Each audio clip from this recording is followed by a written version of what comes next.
Welcome back to another episode of the Audacity.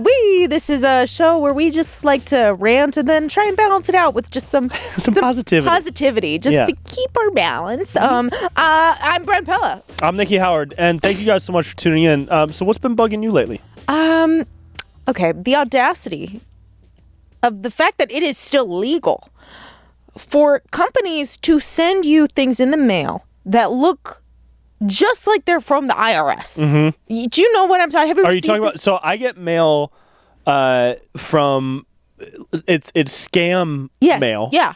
From companies that have like made up government style names. Yes. Like the Federal Internal Tax Association. Yes. Or some weird shit. And they'll say, hey, you owe $250 because the government is doing this new process of validating businesses in your state. Yes. And I'm like, what kind of word salad? Who wrote this? Kamala? Yes. You know? Yeah. Sorry to get political up top. Let me rephrase. Who wrote this? Trump? See, we're even here. Yep. On the Audacity podcast. That's right. We like to, even who wrote score. This? A candidate? Yeah. Any candidate? Who wrote this? Any candidate in the past 4 elections?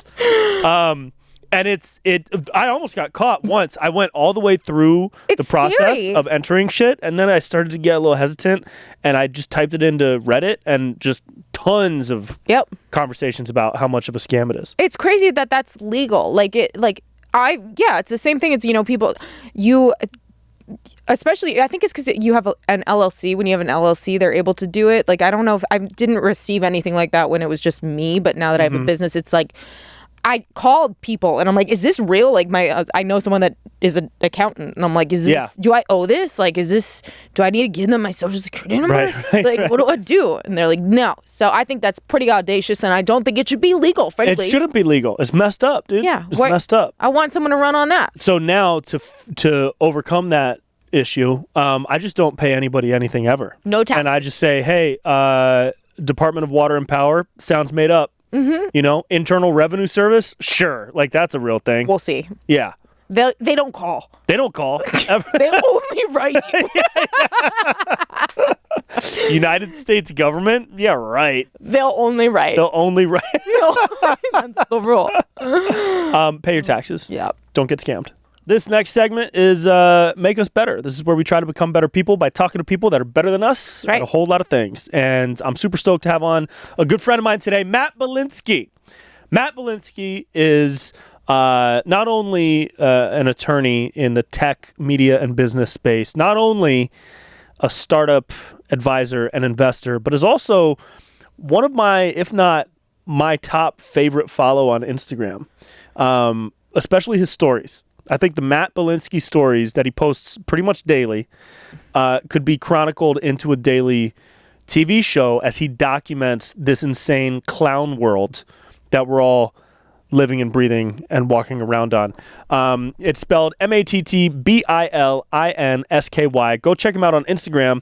We're about to get into all kinds of political conversations. Matt, I love Matt because he's got no filter. Yep. And he's got no filter toward anybody. Yeah. And he tells it like he thinks it is, like I think it mostly is, like Nikki thinks it is now too, for the most part too. And this is what it is. And this is our conversation with Matt Bilinsky. Make us better. Please make us better. Gonna talk to someone and get better. An expert, hopefully, in Not their eating field. Butter, we're getting better. Good Lord. How you doing? Doing all right. Okay. Doing all right, Brent. Yeah? We've improved our color schemes. I saw, yeah, we were in the same shirt for a second, and we can't do that. No. I saw Mark Norman had a great joke on Twitter just today. He said, President Trump has now taken 2 shots, so the next must be his booster. Something like that. All right. It's not bad. It's fun. Yeah, listen, there's still a little vaccination humor going around. You need a good assassination joke. Vaccination. Yeah, assassination joke. I think you did that in real time. I don't think you had. I think you just had a stroke. Yeah. Good job, Brent. Hey, it's good to see you, man. Same here. I think this is your first time meeting Nikki. Yeah. And we go way back in spirit. Yeah, but I've been pressuring her to watch your stories for years. Yeah, and I've been watching them. Okay, I got a little, undercover covert stalkage from her. Yeah, for sure. Our color coordination makes not a surprise at all. We had a long chat before this. No doubt. So, okay, how you feeling, dude? I'm feeling actually not great because I had the vid last week. Oh, you did? Yeah. No. So I'm good. What strain I'm was good. this? The fucking New York Fashion Week flu. Okay. It was the Wasn't Fashion that Week bad? flu. Wasn't Yeah. that bad? Yeah. Came back from New York a mess, but now I'm great. But now you're good. All right. Well, we're trying to stay mentally good as well as physically good, which is hard to do these days when former presidents are getting shot at on golf courses. Yeah. What went through your mind when you saw that? What was it like your first reaction when you saw the news? Things do not surprise me these days. I'm actually more surprised that it doesn't happen more often. Really? Right? Yeah. Look at all the security failures. Look how lax the security is. Look how many crazy people are out there. I'm more shocked. During Obama's tenure, I was shocked it didn't happen. And during Trump's, while he was actual president, I was shocked it didn't happen more often. Yeah. Yeah, I lost a bet with somebody. I thought Trump was going to get assassinated during his presidency. I wasn't rooting for that to happen. No. Yeah. But it was like... But you had money on it. Yeah, I had money on it. Not the best. It wasn't dumb money. It was smart money. It was smart money. Pretty smart money. Yeah. It's called investing. At the time, yeah. So before we started rolling, we're talking a bit about the rise in political violence and how it seems to, depending on who you talk to, it seems to just come from one side or the other based on people's rhetoric.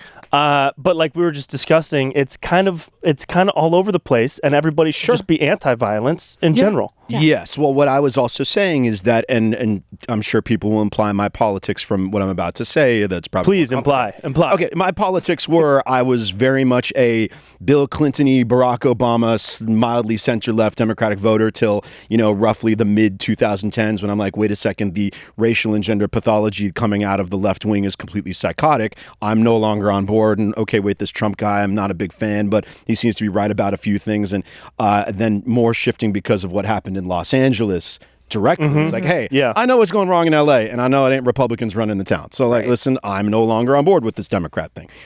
So I'm more conservative now, although not a Donald Trump fan. Right. Yeah. But in the 1970s, there was a ton of political violence. People of anyone under 50 does not know. If you knew how much political violence there was in the 70s, you would be shocked. There are bombings on the reg consistently. Yeah, a lot of domestic terrorism. Absolutely. Without a doubt, that predominantly came from the left wing. Anyone who argues that is being completely dishonest. Okay, so if you're in the 80s or not, then by the 90s and the 2000s, what you saw with political violence or people that were being more aggressive and out of bounds and violating norms in terms of the threats of political violence, that was definitely emanating more from the right at that time. You saw it, Timothy McVeigh, Oklahoma City bombing, the militias, and you weren't really seeing any sort of violent activity or rioting, pretty much none from the left. So if you're in the 90s or even into the 2000s, if you said, hey, I think the real threat are the rednecks out in the middle of nowhere who are engaged, participating in militias, you would have been correct. Okay, if you're paying attention through the 2010s, then you notice that something has shifted, okay? All of a sudden, you start to see a lot of political violence, a lot of rioting, civil unrest, disorder, violence against police officers coming from left-wing sources, from these more radical left-wing groups that are like a weird kind of quasi or trying to throwback version of some of the social movements from the 60s and 70s. Yeah, those were more like anti-war, anti-establishment movements back then. I mean, it's actually there was so much going on in the 60s and 70s. Yeah. It's a lot. But yes, they were trying to pretend that they were the descendants or the successors of what might have been and not justified the violence, but were more legitimate civil rights, or they were operating in the name of civil rights, and they might have taken some actions that were too far, but that they believed that they were successors to those movements, right? But in the 2010s, if you started to pay attention, no, you did not see much political violence. The MAGA, the MAGA hat wearing rednecks did not go look. There are just not that many instances of them actually being arrested or committing political violence. It's what you saw. But people had not gotten past their understanding of things as more politically oriented, that the right-wingers were the ones that were violent, right, from the 90s and 2000s. That's why you saw Jussie Smollett. Jussie Smollett assumed everyone would believe that the MAGA hat-wearing rednecks were the violent ones, but that turned out to be a hoax. A lot of other racial incidents from the 2010s turned out to be a hoax. If you were paying attention, before 2020, you're like, wait a second, it's the left-wingers who are rioting a lot, who are causing civil unrest. And then you saw in 2020, it's like, oh, wait, we can have the discussion over whether or not, to what extent it was justified. But I know who was burning down cities, and not one city, not two cities. It was a lot of cities. It was the most insane set of riot. It was nuts. It was nuts. Yeah, it was wild. It was too much. It was way more nuts than people are even remembering right now. Yeah. And so if you look at the track record, let's call it 2014 on, I'm sorry, objectively, way more political violence is emanating from the left wing than from the right wing. And that's what you're seeing a lot with the Trump assassinations. It was like, no, people did not go try to assassinate Barack Obama. They didn't go try to assassinate Donald Trump. You are seeing people going ahead and trying to commit violence against Donald Trump. And so I think that as you were mentioning, I don't think there's always going to be inflammatory rhetoric and there's always going to be crazy people. So I'm not about attributing or blaming people who might talk aggressively for the actions of crazy people. But if you're simply objective, you're keeping a scorecard. Like, most of the political violence the last decade has emanated from the left, not from the right. And that's simply like, people need to update their framework that it's not Timothy McVeigh and the militias and like however much violence you thought was going to come from the MAGA hat wearing rednecks, most of it didn't come. And then they say, oh, well, January 6th. Well, okay, I'm sorry. Yeah, January 6th. But then still, you line up the scorecard. You run the numbers. Like, that does not even things out. Not even close. Mm-hmm. Dude, January 6th comes up way too much. Yeah. The amount that it's still talked about is nuts. Yeah. It's crazy. Yeah. It's brought up in debates. It's brought up on the news like all the time as if it's this massive on par with 9/11 moment that got in me. the country. That got me. She was like, is arguably I was like, yeah, what? She said it was Excuse me? the biggest attack on democracy since the Civil War. See, not January 6th was. Yeah, I know. What? I know. That's I know. crazy. It got me. Like, they let him into the building. I don't think it was good, but yeah, it was dumb and arrest people who trespass. It was a version of the riots we had seen, the riots we had seen all summer long, except at one particularly important building. Yeah. Which is like, once again, now it's you guys bad. all see what's happening. Yeah, right. Correct. That's it's what's like, been happening. okay, what just happened? Like, sorry, you guys just almost burnt down all of Wisconsin because a cop shot a guy who literally was about to go for a knife and was kidnapping kids. Like, sorry, you guys have maybe lost your credibility in claiming that the certain acts of violence are the worst thing ever to happen. Like, you don't have any credibility on this anymore. So how do you feel about, and forgive me if I start to get conspiratorial at any point, but it's just my nature. I will not forgive you for anything, certainly not for that. So let's just do it. Preface for your life. Go for it. Do you, as you watch politicians talk with more and more inflammatory, like heightened rhetoric toward each other, do you ever get a sense that they know they're playing into that game? Or do you think that they're just like, because I wonder sometimes when I see Trump say some crazy shit and then I see Kamala call him a dictator with like no backing, how she said that on the debate. She just threw it out. She's like, you want to be a dictator. Nice. And then just continue to move on. I wonder if, to me, it's one of two things. They're going back and forth with this insane style of talking, this crazy rhetoric, because they're trying to outdo each other, and they don't like really know that it's having an impact on their people. Right. Or they do subconsciously know or even consciously know that the way they're communicating with each other is having an impact on the people. And the more divided people get, the more they can stake up power. Is that too Reddit for you? Or they don't have an answer to the question, so they're trying to run out the clock. I think that's closer to the target. I think you give these people too much credit, and also the whole notion of they want to win. They don't care if dividing people gets them a W, they'll do it. If bringing people together gets them a W, they'll do it. And that's why Trump, I continually criticize, because while I think the Democrats exaggerate January 6th, the fact that Trump put himself in a position for that to happen and let himself, let his enemies validate everything about him is just, how could you be? What good positive thing did he think was going to happen? And that's what I'm going back. What did you think was going to happen that was going to result in something good for you, Donald Trump? But his political opponents they're going to keep on going back to that because they know it makes him look bad. Yeah. And me and you, sentient people, will know that they're exaggerating it, but you can't blame them for going back to the barrel because, like, hey, Donald fucked up. It's like, yeah, we keep, like, our, the worst purview are for anyone who is on the fence about Donald Trump in, like, January 5th, 2024, if you were to say, like, we think that this guy's, like, some shrill, immature baby who can't take that he lost and he's going to be super irresponsible and not wanting to leave office. It's like, okay, great. You just validated it all for him. Yeah. Right. You just so I understand why they're going back to that. However, I think it's also just they're trying to be politicians, and that's how politics is done. Although I still think it is I think it reflects poor on them ethically to make all these exaggerations. Absolutely. Yeah. So let me talk to you about stochastic terrorism. Oh, God, I know your favorite topic. Yeah, dude. Nothing gets the wind in your sails like that. Everybody out there needs to start following Matt Bilinsky on Instagram. Thank you. Don't just look at his stories and not follow him. Follow him, and then watch Like his stories. somebody on this panel. Because the story. Sorry about it. I watched I thought I did follow you because I watched the Andrew Huberman thing that you posted, and I was like, I like this. Yeah, Nice. no, I got a like out of you, but not a follow. Oh, that's fine. Anyways, that's M-A-T. We'll get to it. Anyways, that's MATTBILINSKY. Anyways, maybe you guys won't do the covert stalk like Nikki, but whatever. do stalk the stories because the stories are where I get all of my news. Thank you, bro. And you posted something either today or yesterday about stochastic terrorism. Yes, I did. Can you introduce us to this Can you topic? define that? Got it. Essentially, the notion is that, as a lot of people might have heard over the last decade, once again, because this is when most of this stupid terminology has arisen, words equal violence.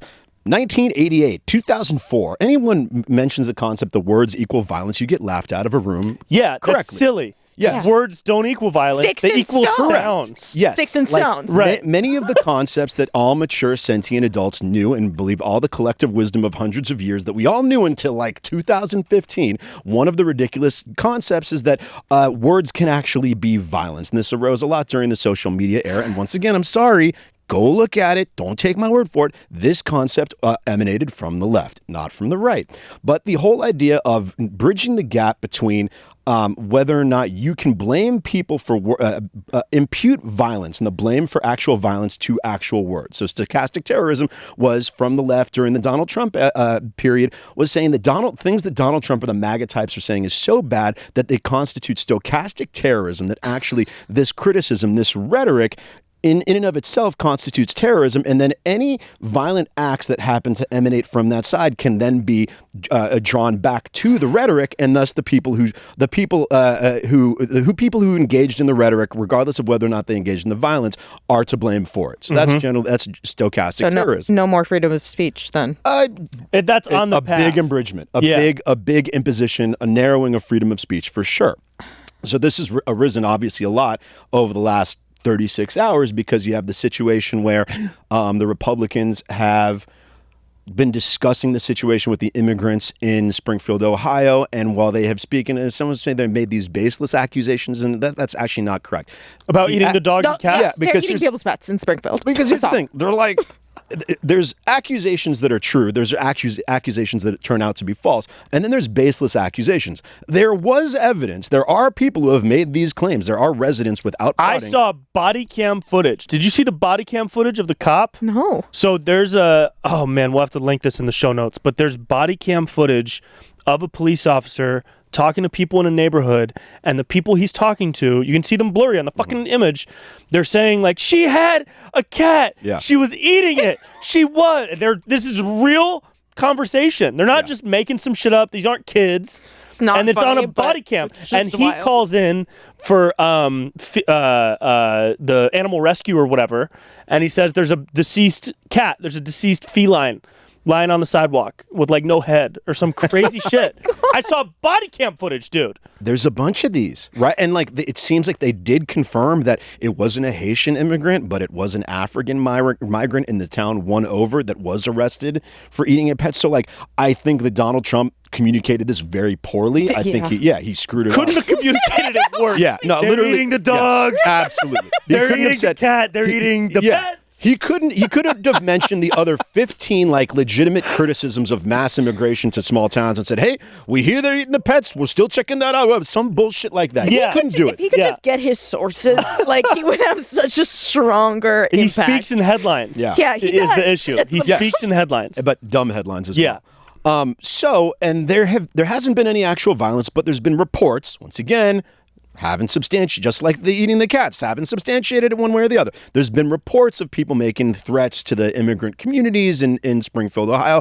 And so then the left-wingers say, this is because of your rhetoric, J.D. Vance and Donald Trump, and you are essentially guilty of stochastic terrorism. Your rhetoric has inspired these acts of actual violence. And then some lunatic tries to shoot Trump and look at the stochastic terrorism shoe. It's on the other foot now, ain't it? Yeah. And then Trump, hey, this was a good move on his part. He just released today, I think on his Twitter, an instance, maybe 30, 40 different quotes of Joe Biden or Kamala Harris or other Democratic candidates, saying that he was a threat to America or a threat to democracy. Listen, if these are the rules you want to play by, well, then let's play by these rules. Yeah. If you're going to apply this logic that, hey, any criticism, even if it was partially true, partially untrue, maybe if it's an opinion that actually has some validity but is probably an exaggerated opinion, if you want to play this game that we're responsible for any acts of violence by lunatics, then sorry, we're going to play the same game with you. Yeah. You can't blame the amount of times that they've said he's worse than Hitler is oh my God. nuts. Yeah, I'll ask you guys this. Here's an interesting one. From 2015 when he got on the scene through, 2 years ago. All you heard about just nonstop is how he was like a white supremacist, racist, and misogynist. It wasn't just that he was a threat to democracy, but it was just constantly about the reason he was bad is because he embodied all of this racism. Do you find it interesting how little that is discussed in this? Oh, it's not discussed at all. They don't talk about it at all. The sexism, the misogyny, the racism, all of that is gone. You don't hear it at all. No, he's an existential threat. Yeah. So maybe that casts some doubt on the claims to begin with. Maybe you hooting and hollering and saying that this man's existence and his views essentially took us back to the Jim Crow era, and you consumed everybody with these ideas for about 6-7 years. Maybe that was all bullshit. Yeah. Maybe it was all bullshit. Yeah. Yeah. No, yes, I agree. Glad to have you on. While I don't have you as an Instagram follower, I'm glad to have you on board here. This is it. I am on board. I was so mad. I just remember when he was in office during all of the COVID, all I did was watch the news because I had nothing to be anxious about. And so I needed something to make me feel normal. Yeah. And I just remember watching and just being like, this is so unfair because at the time I was like, I don't fucking side with anybody right now. Sure. I think this is all crazy. But the attacks on, I remember very specific instances, Trump would say something and they're like, that's so fucking stupid. Yeah. Yeah. They then a week and a half later said the same thing and they're like, that's a brilliant idea. I was like, this is fucking crazy. Yeah. Mm-hmm. Nor the Charlottesville thing, because I watched that in real time.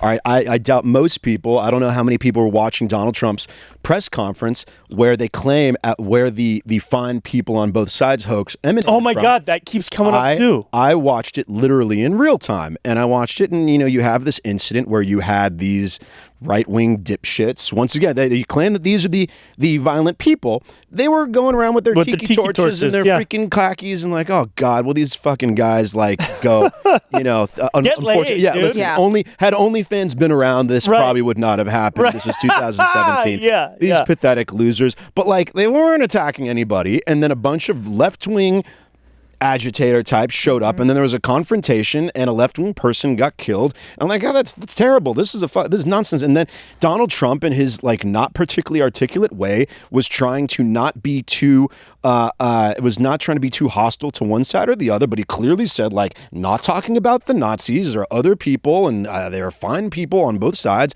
And then literally, not within 10 seconds, within 1 second, they took off with Donald Trump has just, it was like it was planned. It felt right. Yeah. That Donald Trump just said that he called Nazis fine people. And then for 4 or 5 years, you were supposed to believe this. Right. And this was just a cost of doing business to, operating in American society. We're like, oh, we have a president who called, Nazis fine people. And it was a complete lie. Yes. Yeah. That is the issue. That is the issue is that everybody nowadays is so consumed with media and nobody has time and everybody's like, oh, here's a headline, here's this, and they take it as fact and they don't do their own fucking research. Correct. Yeah. That's the problem. Well, the other piece of it is the social currency is that you would put yourself at risk of social censor by saying, and I did yes, to a certain extent, to an extent that what I do on social media has value and have developed somewhat of a following, whatever, is because, yes, I don't mind the social censure. Mm-hmm. And have been living in the golden era the last 8 to 10 years of you being punished for voicing opinions about politics or society or news or whatnot. And so that was even more so what it was than people, people were like, okay, if I was using my own judgment, I would have judged, I would have accepted. Yes. My view would have been like, hey, he talks sloppy, but he definitely didn't call Nazis fine people. But you put yourself at risk of social censure or pushback. And most people don't want to deal with the headaches. I'm psychotic, so I love the fucking headaches. Yeah. But it's a turn on for you. Oh, absolutely. Yeah. It's a fetish. And it's a turn on. It's a political fetish. Right? Yes. That's why I'm here right now. We're in the golden age of people being punished for what, as you said, perfectly acceptable views about yes. Yes. And at the same time, on the opposite end of that spectrum, I think we're in the golden age of moral superiority. Sure. Because people, and I know people like this in my life, friends and family, who will look down on you for believing the opposite way or believing in something else. And I there is a time and a place to look down on someone when you're a fucking idiot for believing in some dumb shit, or when you disagree with me. Yeah, I get it. No, totally. But I'm not gonna. Of course. But I'm not gonna like a Kamala supporter looking down on a Trump supporter because they like Trump, or a Trump supporter looking down on a Kamala supporter because they like Kamala. If the reasons are personal and valid for their own personal reasons, then I think that should avoid the condescension. But I see a lot of condescension when people look down on somebody for their opposing political beliefs and kind of generalize them as just being like, 20% idiot. Right. And they just don't understand. And they don't understand the way the world works, and that's why they like this person. Right. Yeah, we're definitely here's a question that I like to pose, because I've been trying to study this and why this era became what it did for a while now. I'm still scratching my head a little bit about why Clown World and this super hostile, super divisive era arose, and also why so many of these strange ideas started to take hold that everybody knew were bullshit up until like 2017, and like, oh, wait a second, hundreds and hundreds of years of collective wisdom are out the window. Why do you guys think the last 10 to 12 years have been so uniquely stupid? I personally think it's because this is just clearly from my own little noodle, so it has no basis in reality, but this is what I believe, is that when we're children, we are taught that like people in power know what they're doing, right? Like, when you're growing up, your mom says like, she says some shit, and then you grow up and you're like, that's wrong, but like, I believed you because you're my mom. People in the news, we are just generally like inclined to believe them, like a doctor telling you like, this is your diagnosis, like you're a doctor, you're a reporter, I'm inclined to believe you. But when you now have the ability to take certain sound bites of like, there's fine sides on both sides, it makes it, that combined with the fact that now we have access to so much information. Mm-hmm. So your explanation is at its foundation, social media and digitization, but more specifically because people are inundated with so much media, they can't sift through it, and it's so, what it would take to diligently assess it is so hard because there's so much of it and it's all edited. And there's no rule, and all of these media outlets are competing to have the most, views and whatever. It's like they're willing to take anything out of context just to make sure that you're watching that. And I think it's dividing people, and people are not taking the time to actually do their own research. Can I amend that? Yeah. Because I agree with everything. But in the past 10 years, here's my theory. I think we're reaching a tipping point of stupidity. I think people are fucking dumb. Dumber than they ever were. Not everybody, but the environment that we're in, and everything counts for this. Everything. From the food that we eat that's fucking poisoned, the water we put in our body that has bullshit in it, the plastic that we breathe in through brake pads and all this other shit that's in the air. And you can expand on that, but then couple that with social media and social media's impact on people and the amount of content that we're constantly force fed, and then couple that with a more secluded lifestyle that people are living, not only because of social media, but also because people have to work harder to make more money. There's other economic factors in play.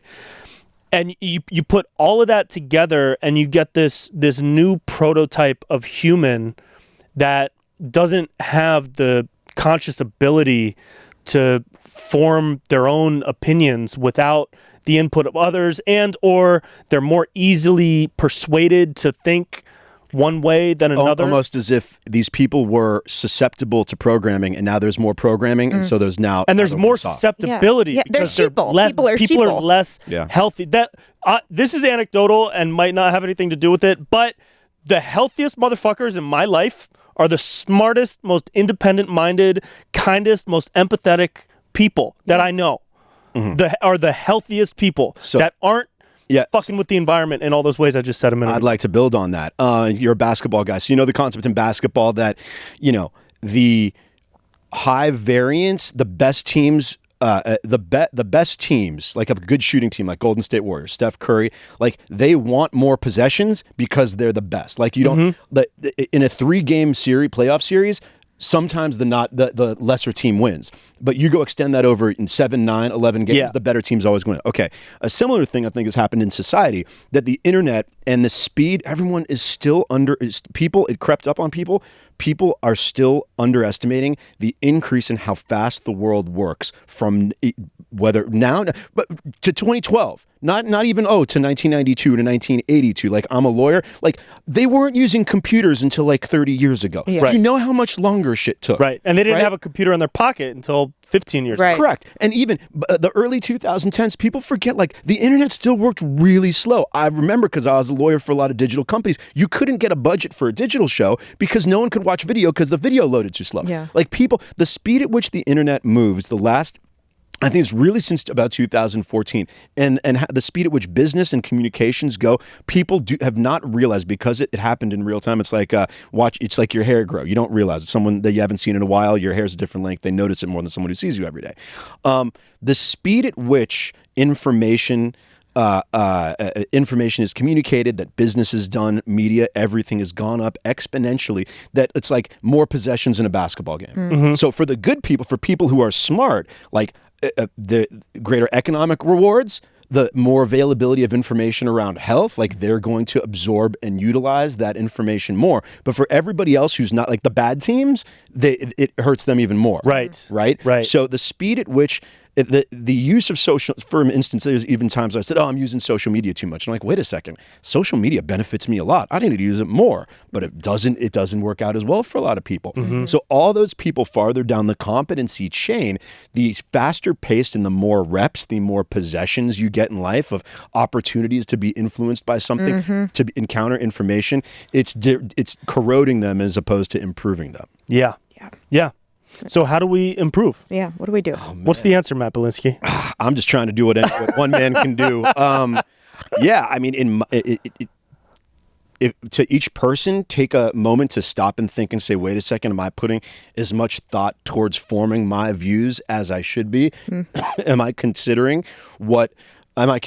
where I may be wrong? And a lot of people say, Matt, you always think you're right. Well, one of the reasons I think I'm right a lot is because I consider what the other argument might be and whether or not it has validity. Yeah, and a lot of people form their opinions by turning on CNN, and that's how they form their opinions. Right.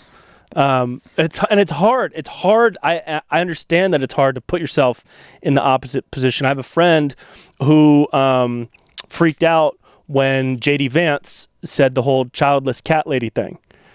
And this friend totally flipped out and said, that's disgusting. How could he do this? Da da da da. And I was like, first off, cool, be mad about that. But let's also be mad about all the other insults that everybody's doing. Shouldn't we not like any of the insults? You shouldn't just hand pick what insults you don't like. Correct. Some of the crass language, and I think like JD, I know you're smarter than that, man. You're Yale and you're a VC, like a successful VC. You did it because you know that MAGA types like clapping for bullshit like that, and I don't support that at all. However, I'm sorry, this was not a big deviation from the general rhetoric, okay? Right. It's not like the condescend. Kamala Harris called Joe Biden a rapist and a racist, like, in a debate, and, like, now, like, what then became his vice president. Like, and the amount of times they even realized the reason that I departed from the left at all is because, like, listen, if you're going to just keep on condescending to me that every male interest, taste, or appetite is the worst thing ever, like, well, okay, I'll take my business somewhere else. Mm-hmm. Yeah. What about your appetites and tastes, Nikki? My God. I just think it's important for people to take your life experience, Sure. the things that mold you into who you are as a person, all of that, and then do the fucking work. Don't just listen because Taylor Swift and you like her music and you told her, she said, don't be like, yeah, I like that too. Don't fucking do that. It's so irresponsible. Yeah. It is the most, and I think it's irresponsible for celebrities to do that. Absolutely. Personally. I think it's such an injustice because susceptibility of people. Sure. And you, Taylor Swift, you're not popular because of your views on society. Like, on your political views. That's not why you have a platform, right? Yes. It's like, this is not why you're important. You should stay, sorry, I think all athletes, both sides. Yes. Okay? Both sides. I don't want to hear from any Donald Trump fans who play in the NFL. Like, I don't want to hear your political views. Mm-hmm. Yeah. I don't care. And Patrick Mahomes is like, I don't think it's my place. Everybody should go make their own decisions. Good, because Patrick Mahomes, you're not up there with a microphone in front of you because of your thoughts on public policy. You're there because you throw a football. Yes, right. And in turn, on top of that, it also makes people, let's say you're I don't know, you like Taylor Swift and you don't believe in that, then you feel shame and guilt for having a different opinion. Right. It's doing such damage to society. Absolutely. Yeah. And I think it's also, this is what I like to, don't just go out and vote. Go look at who's paying for whatever the campaign is, who's paying for this? Do they have my best interest? Yep. Are they on my side? Then make an opinion. Sure. Absolutely. I think, you got to look at funding sources, but just like at least like try to do a little independent. It's unfortunate you can't do what you did. There's too many things that are a hangover from the late 20th century. Like people then, the LA Times, for instance, we probably get to some LA stuff, but the LA Times had reasonable, moderate views. And so if you're an LA person and you didn't study local politics like a psycho like I am, you go and you look at who the LA Times endorses for city controller, God knows who. Okay. And you weren't going to get that bad of a recommendation. Do you know the types of people that work for the LA Times now? Do you have any idea? If you met these people, you would not put them in charge of making a tuna sandwich. And now the problem is people still don't realize the deterioration of media and the quality of the people that work there. So they still go and look at the recommendations of the LA Times like, no, maybe like these judges, you don't know who to vote for the judge, but you're going to go check the box when you go to the vote. And you're like, maybe go look, which one of these was a public defender and is probably going to be more sensitive to criminals, right? Which one was formerly, was formerly a prosecutor? Which one's going to be tougher on crime? Maybe take 5 minutes to think these things through because like they impact your life. Yeah. And also vote in your local elections and do your due diligence. Absolutely. That's like, let's be real. We have less than 2 months. Okay. Before the next most important election of our lifetime. Because everyone from now on is going to be the most important election of our lifetime. Oh, yeah. Like, without a doubt. Yeah. That's what it was in 2016 and then 2020, and that's what it is now. And that's what it's going to be when Logan Paul runs 8 years from now. It'll be extremely important. What is just your general outlook toward the next month and a half? And then, like, maybe getting a little bit more specific in some pros and cons of each person's process and way forward. Yeah. I think it is very close. It's going to be raised within. I mean, some people want to talk a lot of smack about like Nate Silver. Nate Silver was like not that far off in the last couple of legs. Closer than most people. He's got super set, but also Nate Silver is he's an analyst who probably does the most famous pollster. He had a company called 538 that was purchased by the New York Times. Like he's the public figure of polling, right? And he's someone who was, if you want to talk about one of the few people who kind of is affiliated with the legacy traditional liberal media, who's not an idiot, he's on a very short list. He's actually a very smart and honest person who hands it out equally to both sides. But also, like, I know which of the polls that are usually pretty favorable to Republicans, and like they have it close too. Okay, there's not. I don't think that this whole idea that there's this massive polling error they call social desirability bias, if you want to get into the obnoxious, pretentious term. But the social desirability bias that people are not expressing how they actually feel because they're telling pollsters, oh, I'm going to vote for Kamala Harris, but they're really going to vote for Donald Trump, which is why people missed. There's such a big blind spot in 2016. Everybody keeps on expecting that to happen again, and I don't think it's going to happen again. I think it's going to be... I think Trump, if you put a gun to my head, and sorry for the terminology, a little too soon. If you put a gun to my head on a golf course, Trump wins because everyone. It's like another basketball analogy. You know, when like a team is at a big deficit, they make a big comeback and they run out of steam. Yeah, I think it's a little bit of what Kamala. Yeah, but you're not accounting for all the cheating. I think that happens less. That happens less. Alex Jones says. Yeah. Well, here's the other 3 to 6% is the cheating margin. Well, here's the other thing. Cheat better. Like, I'm sorry. Like, ooh, you got out cheated. Like, oh, Donald Trump, you're the most ethical guy. I was like, they out cheated you, dude. Like, cheat better, motherfucker. Cheat better. Everybody's cheating. There's ways to cheat. Like, I don't have sympathy for you on that. And no, I think that was.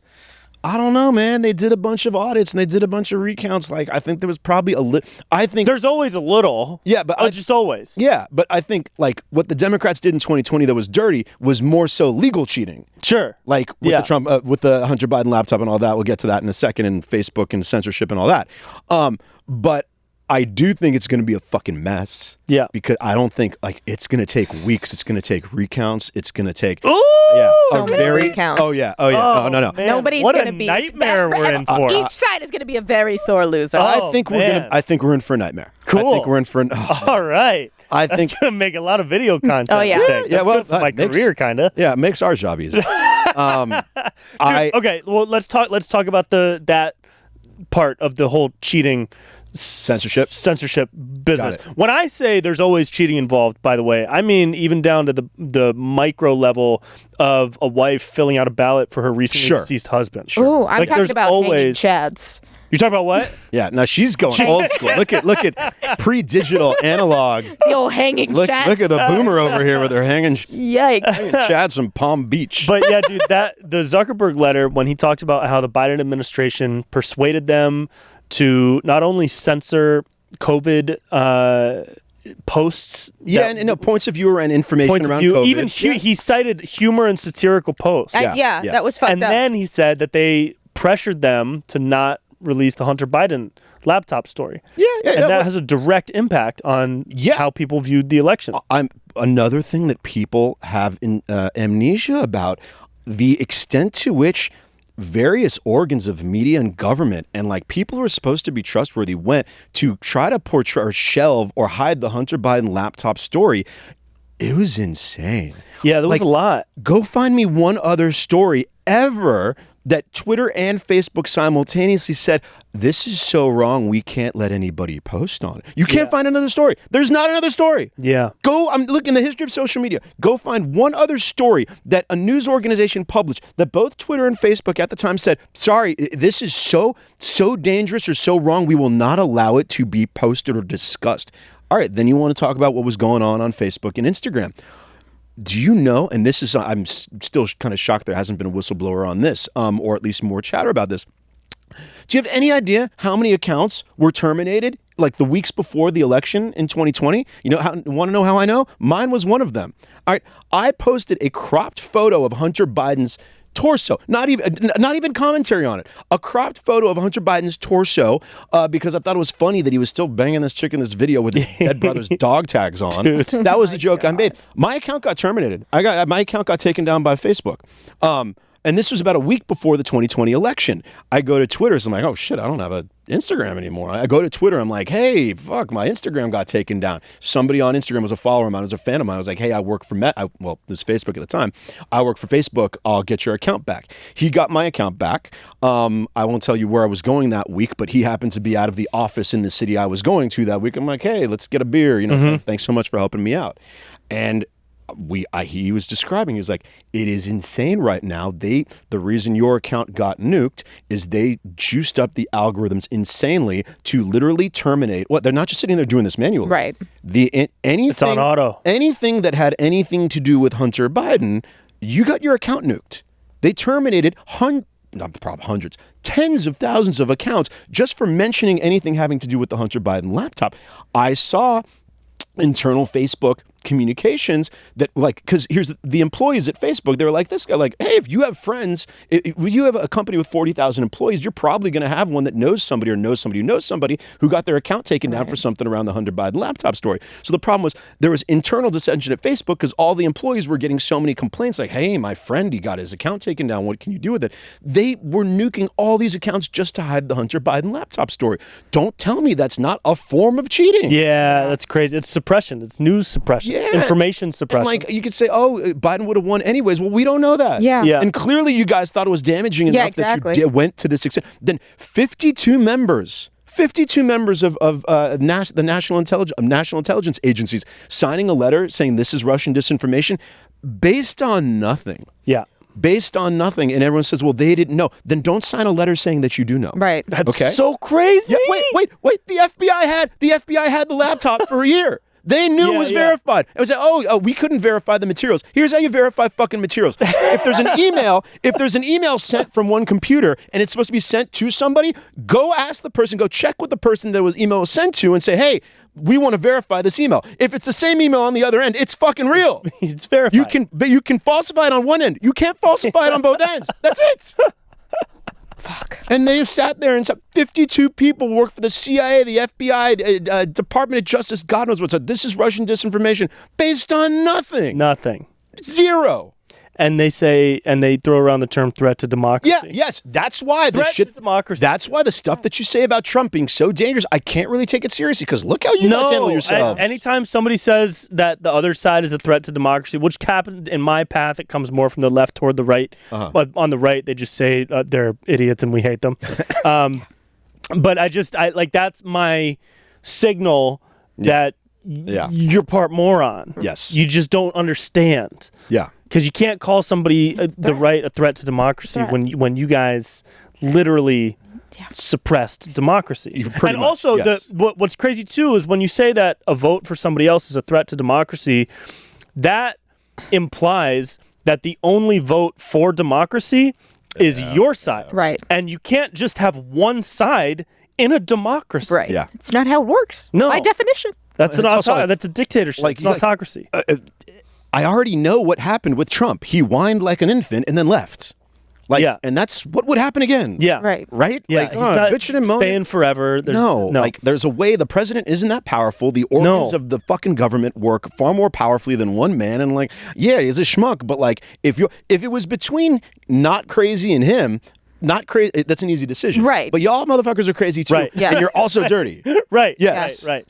So, okay, as we wrap it up here, what do you think? Do you think there's anything that the Trump campaign or the Kamala campaign can do to really get a stronghold over this election over the next month and a half? Well, I mean, if it was for instance, Trump after the debate, he tweeted out a pretty informative, straightforward assertion about the harmful impacts of immigration. And I was like, oh, well, would have been nice if you just mentioned that in front of 70 million people. So I was like, listen, to the extent that Donald Trump can actually speak clearly about some of the harmful realities of Democratic policy, that's going to help him. And, every once in a while he can, but the fact that he can't do that is why he is, at risk of losing to someone who had a 32% approval rating and was known to be a joke 3.5 months ago. Right. The Kamala campaign, what they can do, I think that they're playing the best hand that they've got because in terms of policy, they're wrong about pretty much everything. But they were smart about just leaning into, look, we are nice, poised, civilized people who know how to use a knife and fork, and Kamala can put a smile on and speak and do a B- C+ job at a debate, and she's got a great Southern accent. She's got a couple. Yeah. Maybe have her stop doing that. Okay, that's something they could improve. Have Kamala, when she tries to talk normally like a normal person and she's still pretty mediocre at doing that, have her just be okay with mediocrity. Stop having her try to be swaggy. She ain't swaggy Pete. The swaggy? Yeah. Kamala. Just like the boring, the boring B- C+ student, okay, that she is. I'm sorry, she's not smarter than that.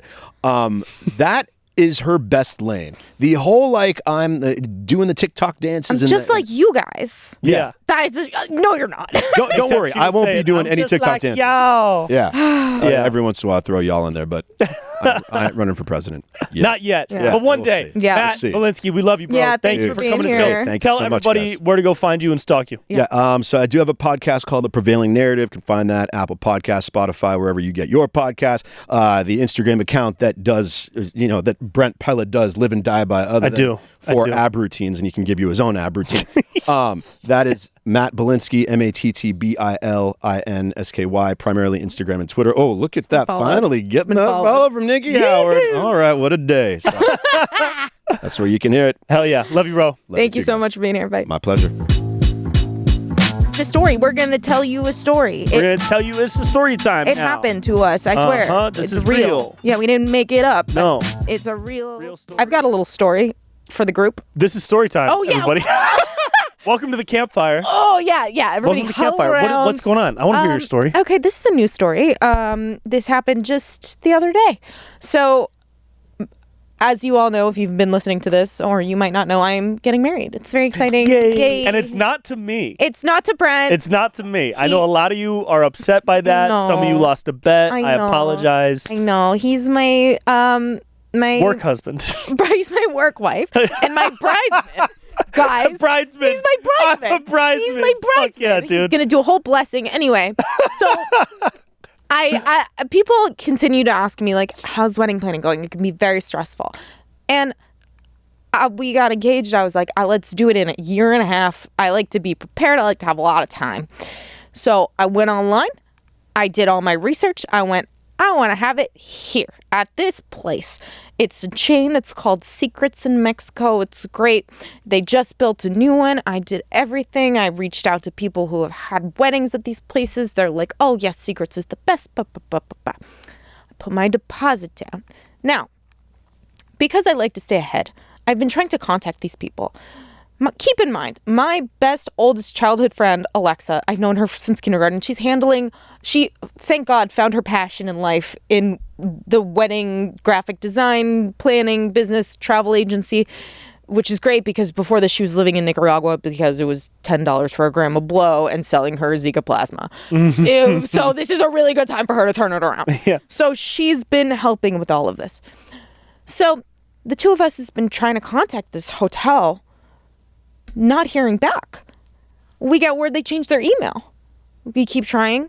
They changed their email again. They've been bought and sold to multiple different places. So I'm like, okay, all right, well, then I get an email like, please stop contacting us. We're dealing with weddings that are happening now. Contact us later. And I'm like, whoa. Okay. So Alexa has this trip with her travel agency that she's working on to go to Mexico. She's like, this is great. I'm going to go to these people since they won't answer us. And I'm going to say like, hey, can you show us a picture of the tables? Like, that's all we want. We just want to see what's going to, what are the venues like? What's the capacity? So I got a call from her 2 days ago. And she said, I'll call you when I'm at the venue. I'm like, great. I don't hear from her, which is not a good sign. And I'm thinking like she got kidnapped. She tried to take a bird scooter in. It was bad. So I finally hear from her and she's like, you can't have your wedding there. You can't do it. You can't. It's so bad. She's like, it's not finished. She goes on and on and on and on and on. And I was so proud of myself. I was like, okay, all right. She's like, but the travel agency I work with, like, we're going to be able to change the whole venue and like everybody's room deposits, we can get them transferred over like without a fee, like they can get the same rooms. It's going to be an upgrade. Fantastic. So you completely shifted the venue? That's correct. Oh my God. We're still in Tulum though, right? I think it's going to be like Playa del Carmen because... Oh, that's not Tulum. No, it's not Tulum. Okay. But... Do I get my deposit back for the hotel? You get the same room, but it's just in a better hotel. Oh. Yeah. So we're all just switching cities. Yeah, everything's going to be done for you. Okay. Everything is Thank done. God. Right. Yeah, Okay, you good. don't have to worry about anything. Dude, what? So are they just not set up yet? What's going on? I don't know. They're not set up. She's like, there's just like... She said there's no place that's covered. So, like, if you're in this, you can't get out of the sun. Oh. And she's like, it's just not... And it's not on the beach. Yeah. Which is not cool. Yeah. Like, you want someplace that's on the beach. She's like, it's just not it's not good. That's not the and she's like, vibe. I've been to all these other secrets, and they're fucking so nice. Mm-hmm.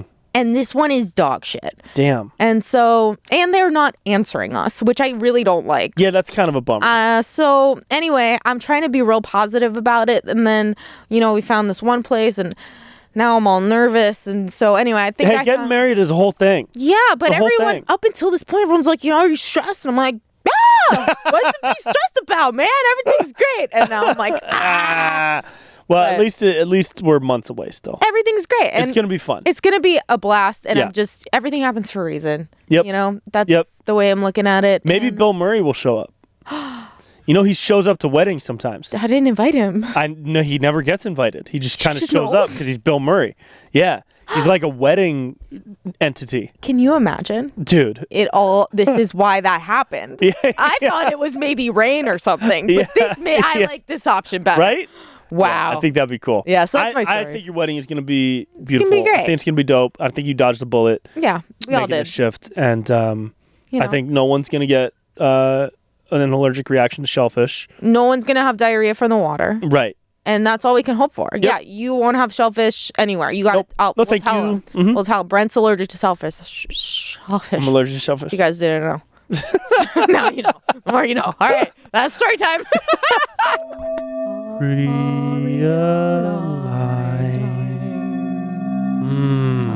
As you feel the podcast episode coming to an end. Guys, welcome to the end of the episode.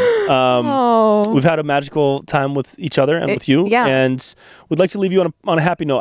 We like to end with realign time, where we talk about something that's making us happy or something that we're looking forward to.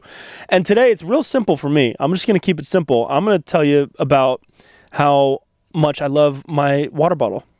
I love my water bottle. Are you my water bottle rock climbing with it? No, the carabiner is to attach it to my backpack as I walk around, so I can just always have a water bottle at my hip. It's like having a loaded gun. Yeah, at all times. I got that thing on me, dude, and that thing keeps me hydrated. This is a Dylan bottle, DYLN. It's my favorite bottle I've ever had. I met the founder and creator Dorian recently. We've known each other on social media for a while, but he told me the story behind the bottle. It's a beautiful story, and he told me about kind of the ethos of the company. Now, we've talked on this podcast before about water. It's not glass, there's no glass, there's no plastic. Okay, it's metal, stainless steel. So we've talked about water before and how much of a snob I am for water. So much so that I will not drink liquid death, because that is water that has been charged by the word death. Right? We don't have to get into that again. Water fountain? No. Never. No. Okay. Just curious, but would you drink out of a gasoline nozzle? If I was really thirsty. I was thirsty. So the reason for that is water. The modern piping systems are moving water in a way that's stripping it of its minerals, of its micronutrients, of its electrolytes that it's all of it found to have naturally in a natural setting. There's also no place in nature where water moves on a straight path. It moves constantly in curved movements over rocks, between land, whatever. Dorian told me that this bottle is designed with 0 straight lines. I'm so sorry. I know. Dorian said. And I really like that. I think that's really cool. Even the cap has a little bit of it goes out, like it's spread. It's spread a little bit. And I think that's cool. Even the nozzle, the spout, has a little bit of a curve. And I think that's really cool. I think it's cool that a company is trying to mimic nature as best they can. It looks nothing like is found that's in nature, but it doesn't look like a stream. Conceptually. But conceptually, it's all there. Okay. You can get a bottle of your own. I have a promo code. This is not an ad, by the way. What else does it do? Why else? It has a stick in the middle of it that has magnesium and a bunch of other elements. Okay. And the stick holds those in it, and it has a little filter in it, so it can actually change the pH balance of your water and remineralize it within minutes, which is pretty cool. Thanks for that. See, I was wondering what else, because it looks... I was just stoked on the curvature of it, because I fill it with glass, with spring water, not tap water. But if I were in a bind or an airport, and I had to get water out of the peasant machine on the wall, I would be fine with this bottle because it's got all the minerals in it. Thanks, Dylan. You know? Yeah. Thank you, Dylan. Thank you, Dylan. So get a discount. Brent DYLN. Do you remember the code? I don't. It's either Brent Pella, all one word, or it's just Brent, or it's Brent 10. And if anybody from Dylan is watching, I apologize. I don't remember the code. But he I know loves there the is bottle. one. This is not a paid ad. This is just coming straight from the heart. So, drink more water because you're probably dehydrated. Yeah, but make sure that it's fortified with what you need. Guys, thanks so much for watching and listening to this latest episode of the Audacity podcast. We love you guys. We love you. Follow, like, subscribe. I'm on tour, brentpella.com/shows. I got a bunch of fun ones coming up. Nikki's not on tour, but she is on video tours every Every week. day, pretty much every week. Yep. And we'll see you soon. Love you. Love you, mate.